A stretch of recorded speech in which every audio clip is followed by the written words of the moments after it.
어머니, 속옷은 웬만하면 손빨래 해주세요. 뭐? 속옷을 손으로 빠르라고? 네. 옷감이 자꾸 상하는 것 같아요. 이거 건조기 돌리시는 건 아니죠? 건조기는 안 돌리는데. 그러면 네가 씻으면서 바로바로 빨아서 널면 되잖냐? 다른 손빨래 할 때 같이 해주시면 되죠? 속옷 정도는 네가 빨아도 되잖아.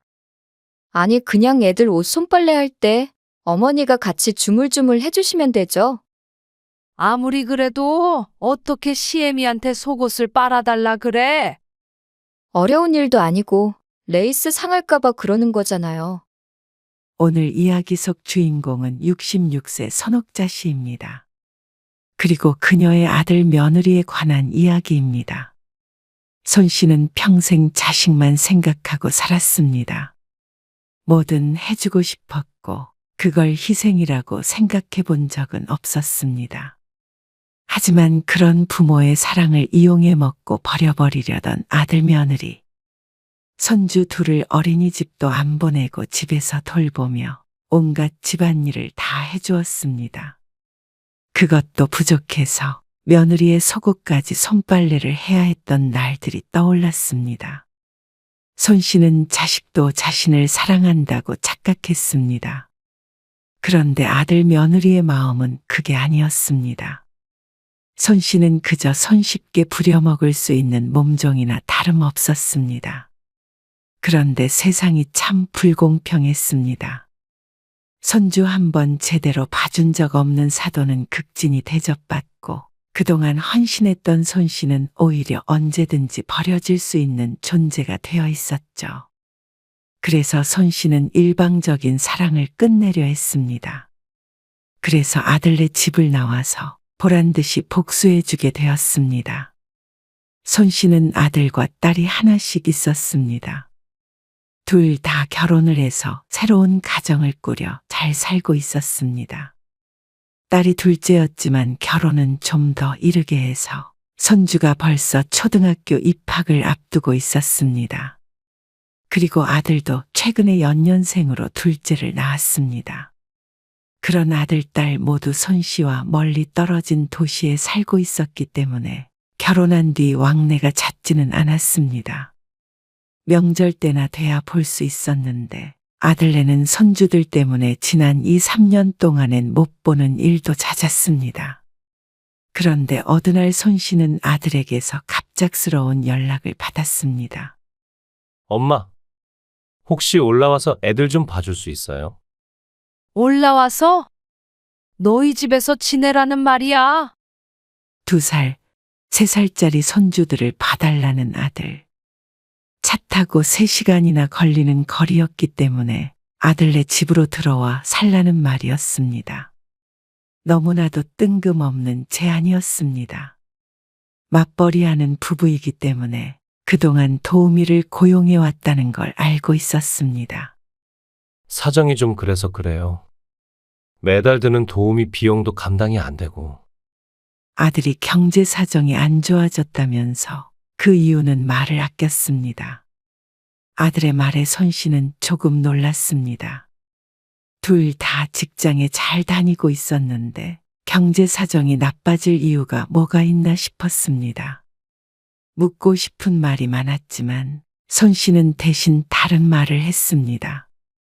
마음은 굴뚝 같은데 지금 살고 있는 집은 어떡하고 이렇게 갑자기 올라가니? 아들은 한시빨리 올라오라며 성화였습니다. 일단은 부동산에 내놓고 올라오시면 되죠. 손 씨가 사는 집과 땅도 몇 필지 있었는데 전부 내놓고 오라는 말이었습니다. 지방에 있는 집과 땅이 금방금방 팔리지 않을 것임은 아들도 알고 있었죠. 손 씨는 아들에게 당장 그렇게 하겠다고 말은 못하고 일단 전화를 끊었습니다. 성질 급한 아들이니 내일이라도 다시 연락이 오겠지만 손 씨는 딸에게 전화를 걸어 보아야 했습니다. 몇 년 전에 딸에게서도 똑같은 부탁을 받았다가 들어주지 못했던 일이 있었기 때문입니다. 딸의 부탁을 거절해야 했던 이유는 공교롭게도 당시에 유방암에 걸린 사실을 알았기 때문이었습니다. 사정은 있었지만 한 번도 손주를 봐주지 못해서 딸이 고생을 많이 했는데 늘 가슴에 미안함이 있었습니다. 딸은 오히려 엄마가 암인 줄도 모르고 애를 봐달라고 했다며 자신을 책망하며 울었습니다. 아주 초기에 발견해서 지금은 다행히도 건강이 회복되었지만 혹시나 딸이 서운해 할까봐 마음에 걸렸습니다. 에이, 난 괜찮지? 근데 엄마가 힘들까봐 걱정이네. 둘이나 엄마 혼자 돌보는 게 쉬울까? 그렇긴 한데 어쩌겠어. 근데 애들 어린이집 보내고 하면 아침 저녁으로만 보면 되지 않을까?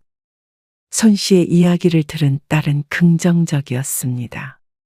엄마 몸도 안 좋은데 너무 무리하지는 말고 몸은 괜찮지. 혹시 그러다가도 안 좋아지면 어떡해. 집은 팔지 마. 부동산에 내놓으라던데? 굳이 그럴 필요가 있을까? 어차피 집을 넓혀서 이사 가는 것도 아니고 또 애들 크면 상황이 어떻게 될지 모르는데. 딸의 말을 들으니 그 말이 맞는 것 같았습니다. 아들네 집에 가서 살 거면 비워두는 게 낭비가 아닐까 생각했지만 손주들이 어느 정도 크면 다시 내려오는 게 서로에게 좋을 것 같았습니다.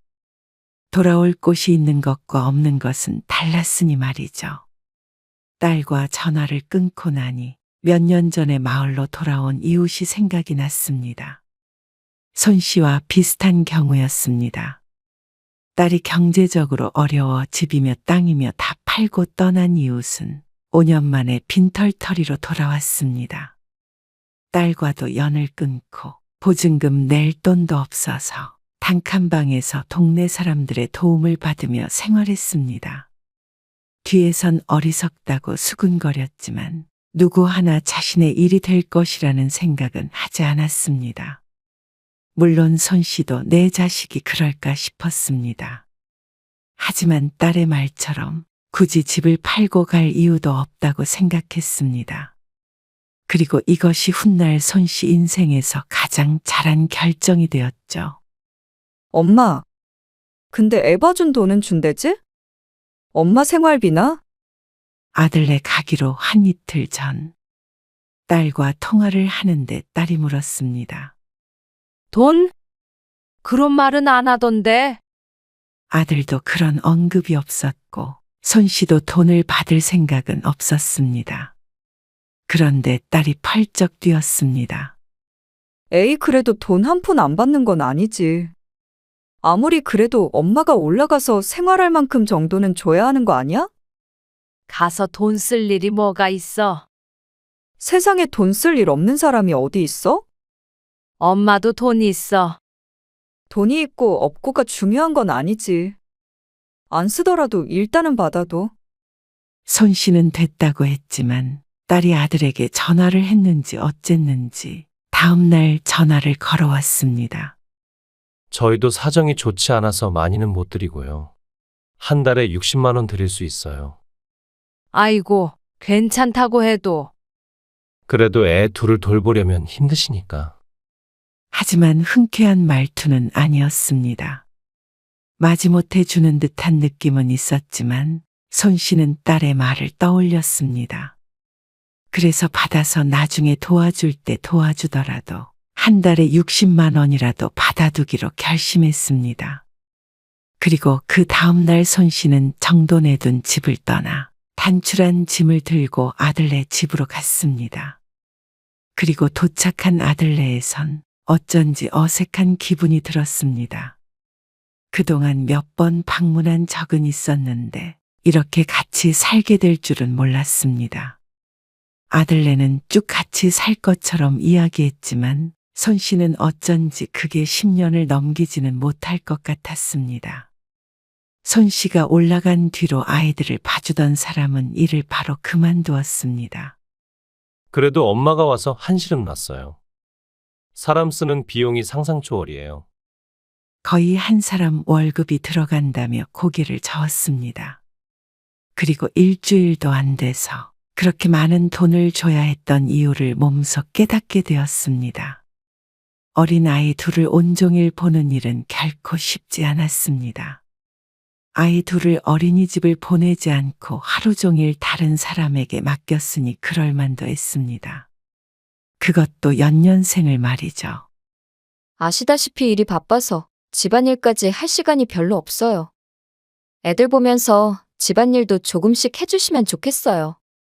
아들과 며느리는 아침 일찍 출근해서 집에 도착하면 빨라야 7시였습니다. 손씨가 있어서인지는 몰라도 더 늦는 때도 허다했죠. 그나마 다행인 것은 아들 내외가 식사를 집에서 잘 안 한다는 점이었습니다. 하지만 그렇다고 일이 적은 것은 아니었습니다. 아이고, 너희 정말 기운도 좋다. 둘째도 걷기 시작했고 첫째는 천방지축이었습니다. 뒤를 졸졸 쫓아다니면서 치워야 했고 잠시 한눈을 팔면 사고를 냈습니다. 돌아서면 금세 거실은 난장판이 되곤 했죠. 애 둘을 보는 중간중간에 집안일까지 하는 것은 생각처럼 쉽지 않았습니다. 아니, 어쩔 때는 손씨의 끼니는 거르기 일쑤였습니다.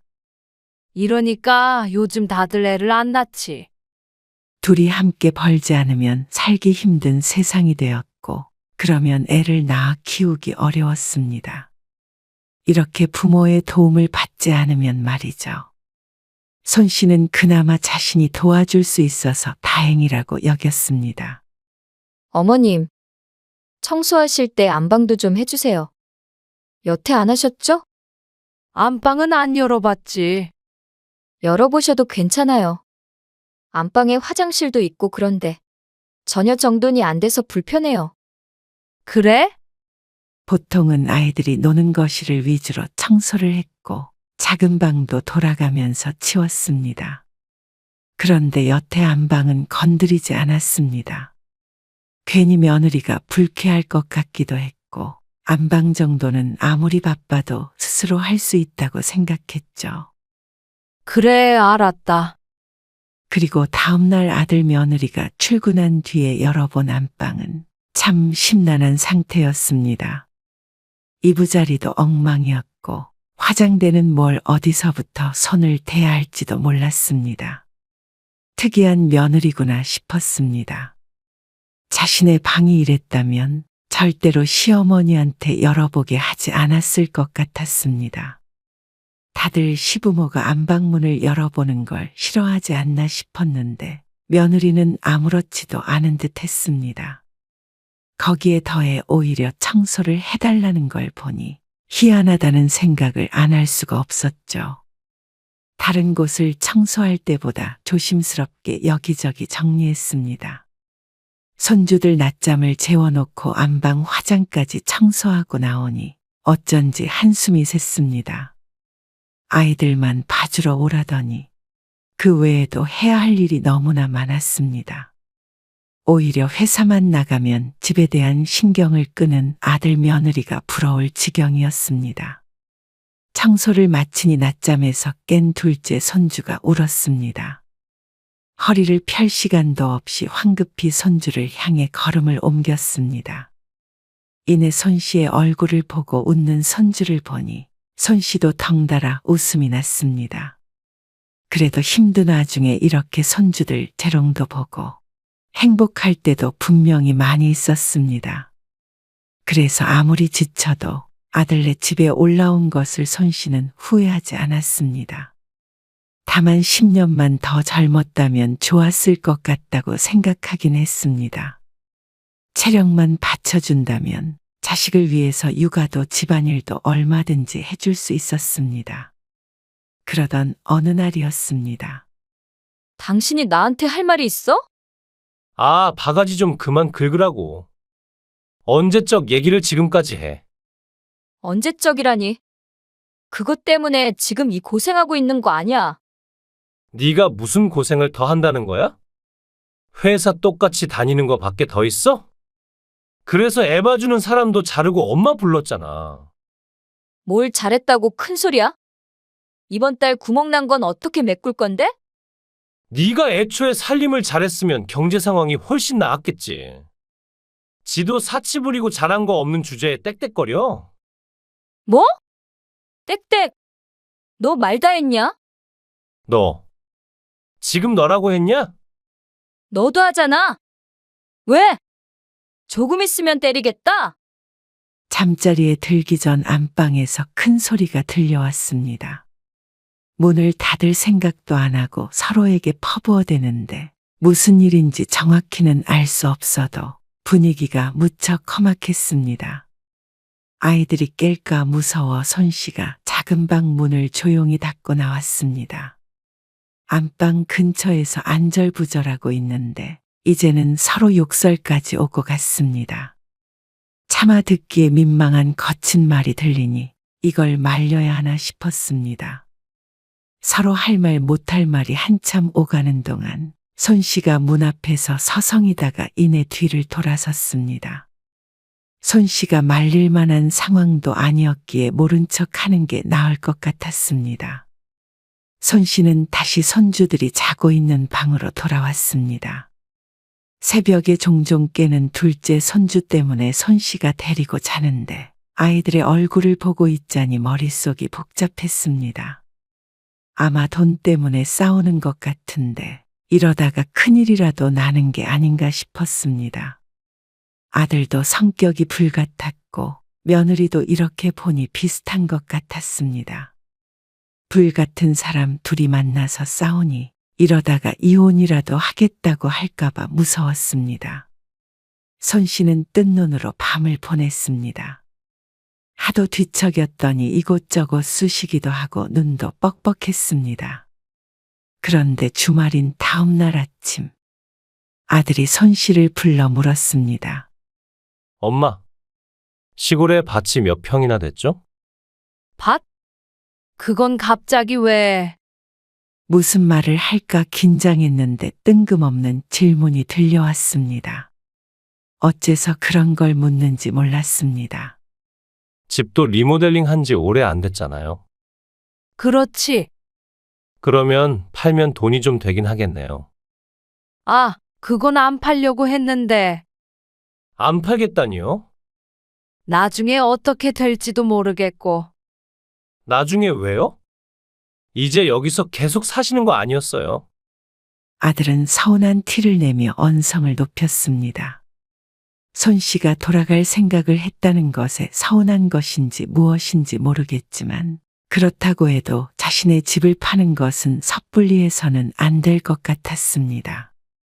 그래도 당장 팔고 싶은 마음은 없어. 여기서 어차피 사시는 거 다 팔고 살림에 보태면 좋잖아요. 그 말은 손씨의 집과 땅을 팔아서 자신을 달라는 말이나 마찬가지였습니다. 그건 차차 생각해 볼게.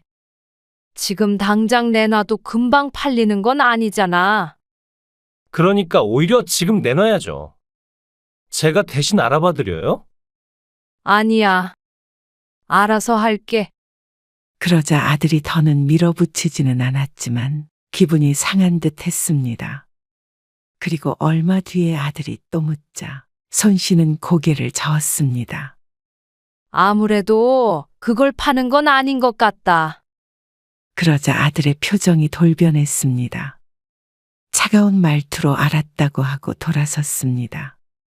애도 키워주고 집안일도 해주는 건 얼마든지 해줄 수 있었습니다. 그리고 아들이 정 힘들다면 어느 정도 도와줄 용의는 있었지만 손씨도 함께 살다 보니 계속 이렇게 지낼 수는 없을 것 같다는 생각이 들었습니다. 그러니 돌아갈 집을 없애는 건 안 될 말이었습니다. 그러자 심기가 불편한 것을 알리기 위해서였는지 정말로 경제적으로 힘들었는지 모르겠지만 아들이 손씨에게 한 달에 60만 원씩 주던 것을 40만 원으로 줄이겠다고 선언했습니다. 그래, 그렇게 해라. 남이었다면 애초에 한 달에 60만 원만 받으며 이 모든 일을 해주는 건 택도 없는 일임을 모르지 않았습니다. 손씨도 자식을 사랑하는 것이지 바보는 아니었죠.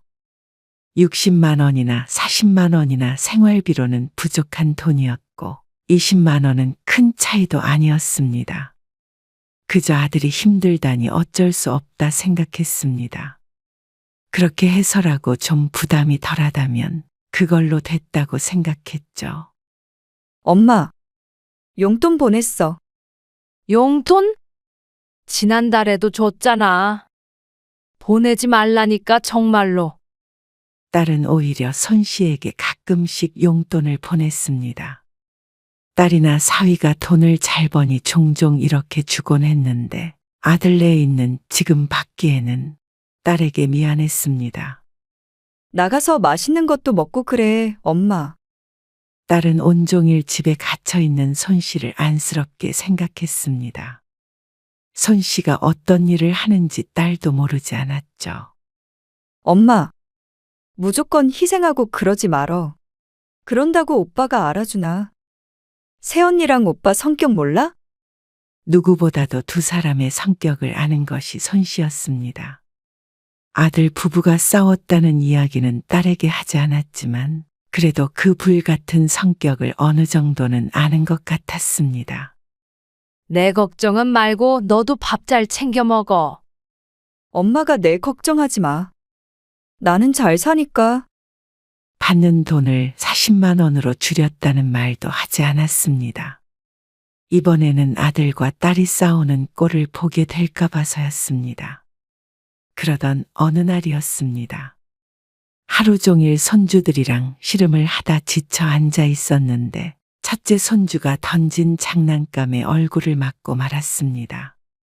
어이쿠, 손 씨가 눈을 감싸며 고개를 숙였습니다. 그러자 손이 축축했죠. 손에 묻어난 피를 보며 손 씨는 앓는 소리를 했습니다. 손주도 놀라서 쳐다보고 있었죠. 할미 괜찮아? 거울을 보니 눈썹이가 찢어져 있었습니다. 깊은 상처는 아니었지만 금방 부어오르기 시작했습니다. 큰 반창고를 붙여놓았더니 인상이 험악해 보였습니다. 그런데 퇴근한 며느리가 손 씨의 얼굴을 힐끔 보더니 관심 없이 눈길을 돌렸습니다. 저 씻고 올게요. 눈은 왜 그렇냐는 질문도 하나 없었죠. 그나마 아들은 일말의 관심은 있어 보였습니다. 눈이 왜 그래요? 장난감에 맞았어. 아, 그래요? 하지만 그게 끝이었습니다. 괜찮냐, 상처가 심하냐, 어느 하나도 궁금하지 않은 모양이었습니다. 손 씨가 씁쓸한 미소를 지으며 뒤를 돌았습니다. 어쩐지 마음 한켠에 찬바람이 부는 듯 했죠. 벌써 아들네 집에 들어와서 산지 2년이 넘었습니다. 이런 일들이 수도 없이 있었는데 눈 위의 상처처럼 마음에도 상처가 생기는 듯 했습니다. 헛헛한 기분은 어쩔 수가 없었습니다. 얼마 뒤 손 씨가 며느리에게 물었습니다. 이제는 애들 어린이집에 보내는 게 어때? 첫째가 벌써 5살이었습니다. 남들은 유치원에 갈 나이였습니다. 손 씨가 처음 아들네 집에 왔을 때도 하루에 몇 시간만이라도 어린이집에 보내자고 했지만 며느리가 내켜하지 않았습니다. 어린이집에 보내지 않고 6살에 유치원에 보낼 계획이라고 했죠. 6살 되면 유치원 보낼게요. 이번에도 마찬가지였습니다. 그렇지만 4살, 5살 아이 둘을 하루 종일 집에서 돌보는 건 손 씨에게도 중노동이었지만 아이들에게도 좋을 것 같지 않았습니다. 놀이터에서 놀긴 하지만 그래도 행동 반경이 너무 좁았습니다. 하지만 애들 엄마가 싫다는데 손 씨가 강제로 끌고 갈 수도 없는 노릇이었습니다. 그런데 그런 며느리의 결정에 주관하는 것은 손 씨뿐이었습니다. 이대로는 병나겠다 싶었습니다. 암이 문제가 아니라 허리와 무릎이 무너지는 것 같았습니다. 지난 2년간 아이들을 들었다 놨다 수도 없이 반복하니 몸이 남아날 리가 없었죠. 엄마, 이번에 한 3일 정도 시간 낼 수 없나? 왜? 무슨 일 있어? 아니, 이번에 김서방 보너스 받았거든. 주말 껴서 여행 가려는데. 같이 가게. 아이고, 보너스 받았는데 너희끼리 쓰지? 에이, 엄마만 그런 거 아니고. 시부모님도 여행 보내드리기로 했어. 시어머니가 시아버지랑 둘이 가신다고 하셔서. 근데 엄마는 혼자니까 우리가 같이 가려고 했지. 그래? 여행을? 손 씨는 너희끼리 쓰라고 했지만 마음은 설레었습니다. 지친 일상에 어쩌면 그런 휴식이 필요한 것 같기도 했습니다. 엄마 안 간다고 하면 내가 서운해. 시부모님만 보내드리는 거잖아. 딸의 말에 들뜨는 기분이었습니다. 여행은 생각도 못 해봤는데 너무 좋을 것 같았습니다. 그럼 가는 걸로 알게. 오빠한테 말해서 시간 좀 빼봐. 그래, 알겠어. 전화를 끊자 어느새 손 씨의 얼굴엔 한박 웃음이 떠 있었습니다. 이런 기회가 흔하지 않았습니다. 그래서 아들 며느리가 퇴근했을 때 물어보았습니다. 그랬더니 난리가 났죠. 아니, 그러면 애는 어떻게 해요? 주말이니까. 금요일에 간다는 거 아니에요? 그렇지. 그럼 금요일은 어떡하고요? 그건 하루 정도는 사돈한테 맡길 수 없겠어? 그러자 며느리가 인상을 썼습니다. 아시잖아요. 저희 엄마 허리 아파서 보호대 차고 계세요. 보호대까지는 아니었지만 허리가 아픈 것은 손 씨도 마찬가지였습니다. 무릎이며 허리며 안 아픈 곳이 없었지만 보호대까지 차고 생활한다는 사돈에게 애를 맡기자고 우길 수는 없었습니다. 손 씨도 서글펐습니다. 억울하기도 했죠. 그러면 이참에 유치원에 보내는 게 어떻겠냐? 반응은 더 격했습니다. 엄마 여행 간다고 애를 유치원에 보내자고요? 좀 더 있다가 보내기로 이미 얘기 끝난 거잖아요. 어머님, 주말에는 제가 볼 테니까 금요일 말고요. 토요일, 일요일 이렇게 1박 2일만 다녀오세요. 그렇게 해요. 여행 가지 말란 소리가 아니잖아요. 그래도 애들을 아픈 장모님한테 맡길 수는 없잖아요. 며느리는 인심이라도 쓰듯이 주말에 자신이 아이들을 보겠다고 했습니다. 아들도 며느리도 손 씨의 기분은 어떨지 전혀 상관이 없어 보였습니다. 손 씨도 이런 아들 며느리에게 아무 말 하지 못하는 자신이 답답하기도 했습니다. 하지만 손 씨가 할 말이 없어서 안 하는 게 아니었습니다. 그저 자식이라는 이유 하나로 참는 것이었습니다. 늘 그렇게 살아왔습니다. 내 사정보다는 자식의 사정이 우선이었죠. 힘들고 서러운 일이 있어도 내 자식이니까 자식에게 매정하게 할 수 있는 부모가 몇이나 될까 싶었습니다. 결국 딸에게 주말을 이용해서 가자고 했더니 떨떠름하게 알았다고 했습니다. 자세히 말은 안 했어도 금요일에는 안 된다는 걸 보니 아이를 못 맡긴다는 사실을 아는 듯 했죠. 딸은 1박 2일로 갈 수 있는 여행을 추진해 보겠다고 했습니다. 어쨌거나 못 가는 것은 아니었기에 손 씨도 그러자고 하고 말았죠. 어머니, 속옷은 웬만하면 손빨래 해주세요. 뭐? 속옷을 손으로 빠르라고? 네. 팬티도 그렇고 옷감이 자꾸 상하는 것 같아요. 이거 건조기 돌리시는 건 아니죠? 건조기는 안 돌리는데 그러면 씻으면서 바로바로 빨아서 널면 되잖냐. 다른 손빨래 할 때 같이 해주시면 되죠? 어쩌면 시어머니한테 자신의 속옷을 손으로 빨아달라고 할 수 있는지 당황스러웠습니다. 그렇게 옷감이 중요하면 스스로 하면 될 일이었습니다. 다른 것도 아니고 속옷을 말이죠. 손 씨도 아무리 며느리지만 남의 속옷까지 빨고 싶지 않았습니다. 속옷 정도는 네가 빨아도 되잖아. 아니, 그냥 애들 옷 손빨래 할 때 같이 주물주물 해주시면 되죠. 아무리 그래도 어떻게 시애미한테 속옷을 빨아달라 그래? 며느리가 하도 어이없다는 투로 중얼거리는 바람에 손 씨도 언성이 높아졌습니다. 이 정도면 일부러 이러는가 싶기도 했습니다. 며느리가 아니라 시어머니와 같이 사는 기분이었습니다. 이런 게 요즘 말하는 며느리살이인가 보다 싶었습니다. 어려운 일도 아니고 레이스 상할까봐 그러는 거잖아요. 어차피 빨래는 어머님이 하시니까요. 그러면 입장 바꿔서 내 팬티 좀 빨아달라 그러면 할 수 있겠어? 그러자 비위가 상한 듯 인상을 찌푸리는 며느리. 어쩜 이렇게 이기적이고 못된 며느리가 다 있나 싶었습니다. 그날 손 씨는 며느리와 한바탕 했습니다. 며느리도 지지 않고 받아쳤고 손 씨도 더 이상 참지 않았습니다. 큰 소리가 나자 아들이 말리긴 했지만 손 씨는 이런 생활에 회의감이 강하게 들었습니다.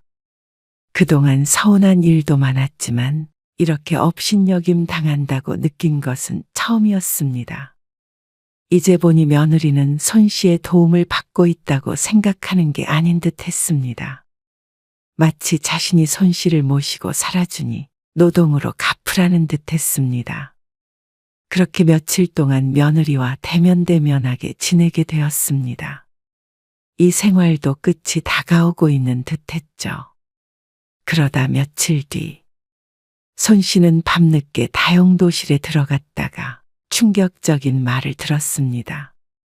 아니, 지금 다 자고 있지. 나 물 마시러 부엌에 나왔어. 부엌에서 며느리 목소리가 들렸습니다. 잠자리에 들었다가 다용도실에 음식물이 담긴 냄비를 그대로 둔 것이 생각나서 들어왔는데 며느리가 그걸 모르고 부엌으로 나와 전화통화를 하는 모양이었습니다. 손 씨가 나가려고 하자 이상한 말이 들려왔습니다. 에이, 내가 엄마는 허리 아파서 애들 절대 못 본다고 잘 말해놨어. 거짓말이면 뭐 어때? 내가 시어머니랑 같이 사는 이유가 뭐야? 애들 봐달라고 힘들어도 참고 사는 건데. 애를 왜 엄마가 봐줘? 엄마 힘들어서 애 둘 못 봐.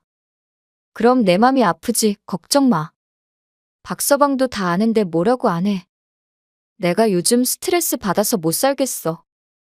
그래서 애들 초등학교 3학년쯤 되면 아가씨한테 모시고 살라고 하던지 아니면 따로 방이라도 구해드려야지. 시골집은 박서방이 팔아버리기로 했지. 박서방이 투자한다 어쩐다 했으니까 자기가 알아서 팔아오겠지 뭐. 시어머님도 자기가 알아서 내보내겠대. 난 몰라. 뭐가 좀 그래? 그래도 손주들 어렸을 때 같이 산 건 어머님한테도 나쁠 거 없지 뭐. 안사돈과 통화하는 듯 했습니다. 손 씨는 나가려고 잡았던 문고리를 탁 하고 놓았습니다. 그러자 부엌에서 들려오던 말소리가 끊겼습니다. 어머님? 며느리가 다가오며 손 씨를 불렀습니다. 손 씨가 이내 문을 열고 나가자 며느리가 쏘스라치며 전화를 끊어버렸습니다. 언제부터 계셨어요? 손 씨의 표정이 그 어느 때보다도 차가웠습니다. 자신이 그동안 무엇을 위해 이러고 있었나 후회하는 데에는 채 5분도 걸리지 않았습니다. 그제야 눈앞에 안개가 걷히는 기분이었습니다. 내가 자식을 사랑하는 마음에 눈이 멀어 있었구나 싶었습니다. 손 씨도 아들 내외와 계속해서 같이 살 생각은 없었습니다. 아이들이 유치원에 들어가면 돌아가려고 했죠. 그런데 아들 며느리는 손 씨의 집을 팔아치워 돈을 챙기고 자신을 맨몸으로 쫓아낼 계획이었던 모양이었습니다. 어쩜 이런 악마 같은 것들이 있나 싶었습니다. 손 씨의 눈이 시뻘개졌습니다. 어차피 결국 너희한테 쫓겨날 거. 그냥 지금 가련다. 네? 가시다니요. 어딜요? 어디긴? 내 집이지. 아니, 지금 이 밤에 어딜 가신다고.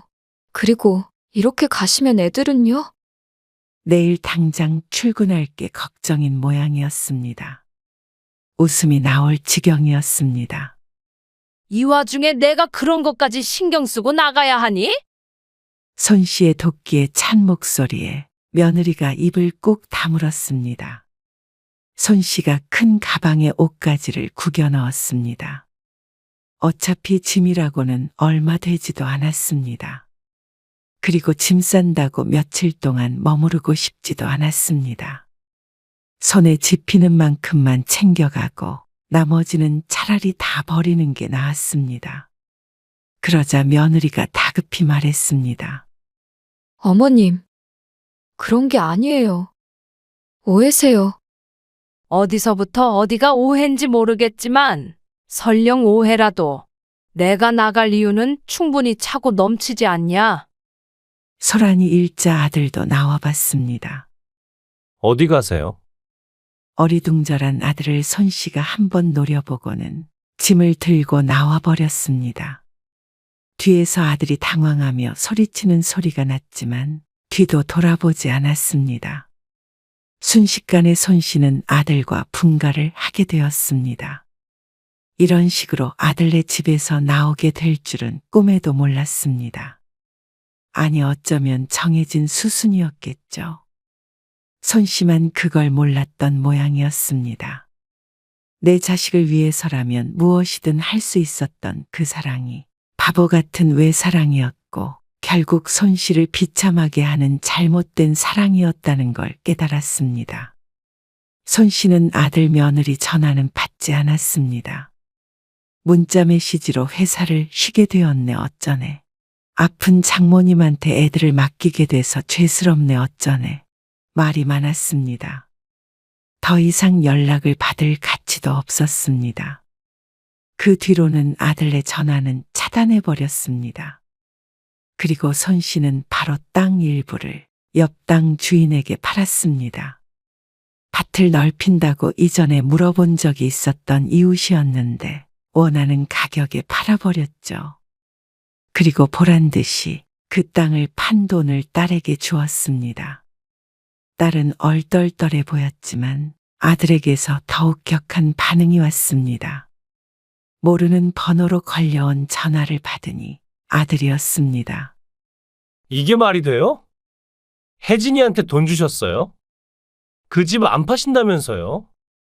땅도 안 판다면서요? 아들이 소리치자 손 씨는 태연하게 대꾸했습니다. 나머지도 다 정리해서 이제부터 쉬엄쉬엄 여행도 다니면서 살 거다. 그러니 그 말 뜻을 알아듣고는 아들이 분개했습니다. 이러시면 안 되죠. 정작 힘든 건 저예요? 뻔히 아시잖아요. 그리고 장남한테 한 푼도 안 주겠다는 말이잖아요. 여태 엄마 모시고 살았던 거 저예요. 앞으로 엄마 아프면 모시고 살 사람도 저고요. 입은 삐뚤어졌어도 말은 바로 해라. 너희는 날 모시고 산 적도 없고 앞으로도 없을 거잖냐. 더 늙고 병들어도 나 알아서 살 테니까 하지도 않은 일로 생색내지 말어. 엄마 손으로 키운 손주들 이렇게 버리고 가면 마음 편하시겠어요? 그 정도까지 키워줬으니까 고마운 줄 알아. 그리고 엄마는 너희가 버릴 때까지 가만히 기다려야만 해. 애 키워준 돈까지 달라고 하고 싶은데 연 끊는 값이라고 치마. 더는 엄마 재산 탐내지 말고 너희끼리 알아서 살아. 안 줄 거면 다 주지 말아야지. 혜진이는 왜 준 건데요? 저 열받게 하려고요? 엄마, 진짜 이러면 천벌 받아요. 그래, 나중에 누가 천벌 받는지 하늘나라에서 확인해보자. 손 씨는 전화를 끊어버렸습니다. 어째서 일이 이 지경이 될 때까지 바른 말 한 번 못하고 살았는지 억울하기도 했고 스스로 한심하기도 했습니다. 하지만 자식을 사랑하는 마음만큼은 진실했습니다. 그 끝에 후회만 남았다고 하더라도 말이죠. 그렇지만 계속 그렇게 살았다가는 더 큰 후회만 남기고 죽을 것 같았습니다. 이제라도 늦지 않았다는 생각이 들었습니다. 아들은 딸에게만 돈을 준 것에 눈이 뒤집힌 듯 보였습니다. 이 정도면 통쾌한 정도는 아니더라도 작은 복수 정도는 된 듯 했습니다. 여기서 더 나갔다가는 계속 아들과 얽혀 마음만 어지러울 것 같았습니다. 그것을 마지막으로 손 씨는 전화번호조차 바꿔버렸죠. 그러고는 딸과만 연락을 주고받으며 살았습니다. 아들이 찾아온다면 이사라도 갈 마음이 있었지만 찾아오는 일은 없었습니다. 나중에 딸에게 들어보니 경제적으로 힘들어 집을 팔고 월세로 이사했다고 했습니다. 하지만 그조차도 아들이 감내해야 할 일이었습니다. 이제는 손 씨는 눈 하나 깜빡하지 않았죠.